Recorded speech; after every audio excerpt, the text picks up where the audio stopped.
নমস্কার সবাইকে, আমার একটা ব্লগে তোমাদের আরও একবার স্বাগত জানাই। তো আজকে বলো তোমাদের এই সরস্বতী ঠাকুরটা কেমন লাগছে? বিহীন সরস্বতী ঠাকুর, ঠিক সরস্বতী ঠাকুরের মতো লাগছে না আমার মডেলকে আজকে? তো আজকে এটা ছিল আমার ক্লাস ডেমনস্ট্রেশন, আর এটা ছিল আমার মডেল অঙ্কিতা। মডেল কিন্তু রিলস বানাতে ভীষণ ভালোবাসে, আর ও খুব ভালো ভালো রিলসও বানায়।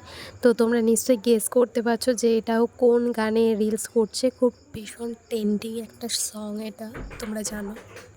তো আজকে আমি আর আমার স্টুডেন্টরা মিলে চলে এসেছি ক্লাস ডেমনস্ট্রেশনের জন্য, আর আমি আমার অন্য একটা স্টুডেন্টের বাড়িতে গিয়ে ক্লাসটা করাচ্ছি আজকে। তো যাই হোক, ওদের ওখানে রাস্তাটা এত সুন্দর, পুরো গ্রামের মধ্যে দিয়ে। এখন আমরা সবাই মিলে চলে এসেছি, আর সবার ফার্স্টে আমি আমার মডেলের ফেসটাকে ক্লিন করে নিচ্ছি। ওর ফেসে একটু লোম ছিল কপালের দিকে অল্প, সেটা আমি ক্লিন করে নিচ্ছি সবার প্রথমে। এরপর যেহেতু গরমকাল, তাই একটু বরফ ম্যাসাজ তো করতেই হবে। আর দুপুরবেলা আমি ডেমনস্ট্রেশন করছি এই রোদে, তোমরা ভাবো 42 ডিগ্রির রোদে আমি মানে মেকআপটা করছি আজকে গরমের। আজকে ওদের ডেমনস্ট্রেশনটা দেখাচ্ছি যে এতটাও গরমের মধ্যে একটা সুন্দর মেকআপ কীভাবে ওরা ক্রিয়েট করবে। আর সবার ফার্স্টে আই মেকআপ দেখিয়ে নিচ্ছি ওকে। আই মেকআপটাও আমি আজকে ভীষণ লাইট আর সোভার করেছি একদম, ওর শাড়ির সাথে ম্যাচ করে।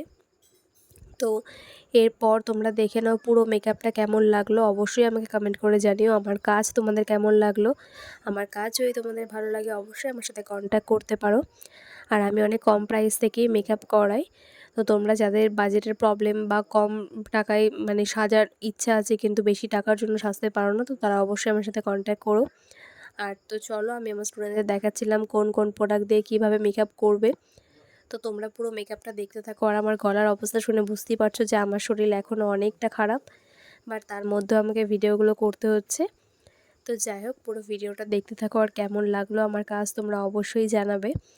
আর দেখো, কাজের ফাঁকে মাসি আমাদের জন্য মিষ্টি নিয়ে চলে এসছে এক গাদা।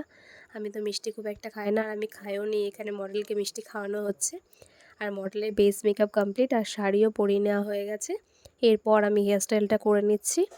তো আফটার বিফোর লুকটা তোমরাই দেখে নাও। তো এটা হচ্ছে আজকে আমাদের সরস্বতী ঠাকুর। তোমরা অবশ্যই জানিও যে কেমন লাগছে।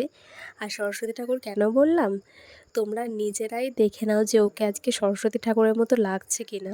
আমরা পুরো জঙ্গলে চলে এসেছি বৌদিদের বাগানে ও শ্যুটটা করার জন্য, একদম রোদের মধ্যে, তোমরা দেখতেই পাচ্ছ। আর দেখো, এবার তোমরা নিজেরাই বলো যে সরস্বতী ঠাকুর লাগছে কি না। পুরো সরস্বতী ঠাকুরের মতো লাগছে সবাই বলছিল, আর আমার নিজের ভীষণ ভালো লেগেছে ওকে সাজিয়ে। ওর ফেসটা ভীষণ সুন্দর আর এত মিষ্টি ওকে দেখতে। আমার ওকে সাজাতে খুব ভালো লাগে, আর আমার ইচ্ছে ছিল ওকে সাজানোর। তো এর আগে আমার স্টুডেন্ট ওকে সাজিয়েছিল, আমি সাজাইনি। তো এবার আমি সাজিয়ে আমার ইচ্ছাটা ফুলফিল করে নিয়েছি।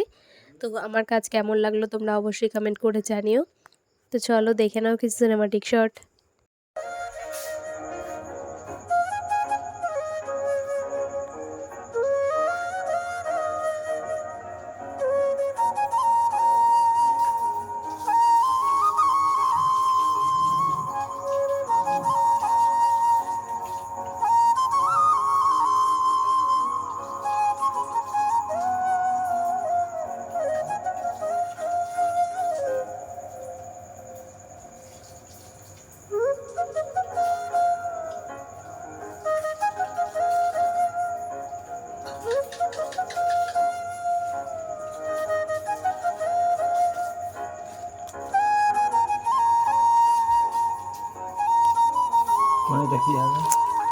তো চলো, আজকের লুকটা কেমন লাগলো তোমরা অবশ্যই কমেন্ট করে জানিও। আর তার সাথে তোমাদেরকে বলে রাখি যে যারা আমার কাছে ক্লাস করতে চাও, আমি আজকে একদম ভীষণ একটা রিয়েল ব্রাইডকে করতে পারে। আমি সবসময় এরকম ডেমনস্ট্রেশনই দেখাই যেটা ওরা একদম রিয়েল ব্রাইডকে আমার স্টুডেন্টরা করতে পারে। তোমরা যদি কেউ আমার কাছে কাজ শিখতে চাও অবশ্যই আমার সাথে কন্ট্যাক্ট করে নিও।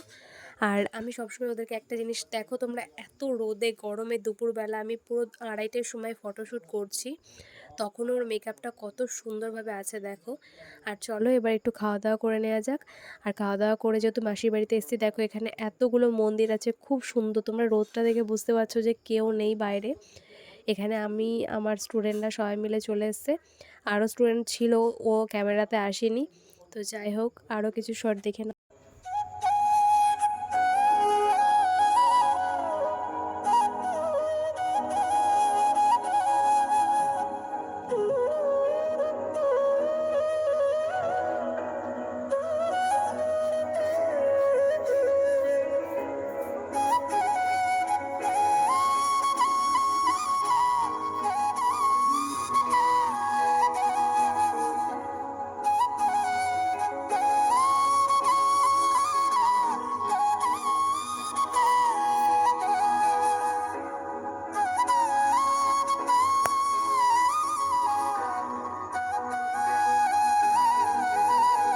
দেখো এই দুপুরের মধ্যে আমরা মাঠের জমিতে চলে গেছিলাম ফটোশ্যুট করতে করতে।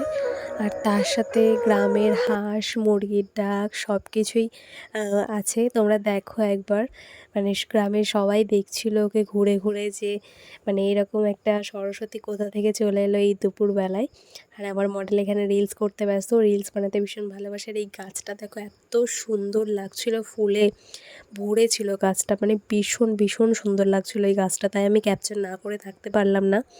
আর দেখো পুরো গ্রামের একদম গ্রামের মধ্যে মাঠের মধ্যে আমরা এই শ্যুটটা করেছিলাম।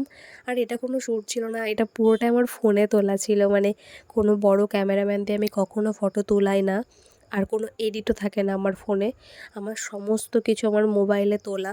আর দেখো মডেলকে নিয়ে একদম দুপুরবেলা মাঠে চলে এসেছি আমরা। আর এখানে সবাই মিলে ফটোশ্যুট করে নিয়েছি।